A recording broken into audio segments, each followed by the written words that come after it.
সৌভাগ্যবশত আমি সাঁতার জানতাম। শ্বাসরোধ করে পানির ভেতর দিয়ে এগিয়ে যেতে থাকি এবং অবশেষে এক কক্ষে ছেলেটিকে খুঁজে পাই। কিন্তু বের করার সময় দরজাটি খুলছিল না। হতাশার চরম মুহূর্তে হঠাৎ বাইরে থেকে একজন ব্যক্তি দরজা খুলে দেয়। তিনি আমাদের পানি থেকে টেনে বের করেন। জরুরি চিকিৎসার পর অচেতন ছেলেটি জ্ঞান ফিরে পায়। পরে জানতে পারি ওই ব্যক্তি একটি উন্নত গবেষণা প্রতিষ্ঠানে কর্মরত। আমি যেহেতু সেই প্রতিষ্ঠানের একজন গুরুত্বপূর্ণ চিকিৎসক, তাই আমাকে নিরাপদে সরিয়ে নেওয়ার দায়িত্ব তার উপর দেওয়া হয়েছিল। আমাদের ছাদের দিকে যাওয়ার কথা ছিল, যেখানে হেলিকপ্টারে উদ্ধার করার কথা।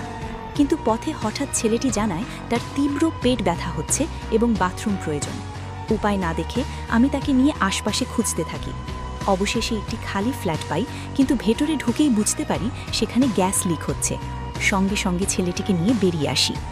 কয়েক কদম যেতেই সামনে একটি ফ্ল্যাট বিস্ফোরিত হয়। আমরা দিক বদলাই, কিন্তু বিপদ ক্রমেই বাড়ছিল। তাই আরও ওপরে ওঠার সিদ্ধান্ত নেওয়া হয়। কিন্তু আমার ছেলে তখনও খুব ছোট, সে পরিস্থিতি বুঝতে পারছিল না। সে আমাকে শক্ত করে আঁকড়ে ধরে রাখে। একসময় আমার শক্তি প্রায় নিঃশেষ হয়ে আসে।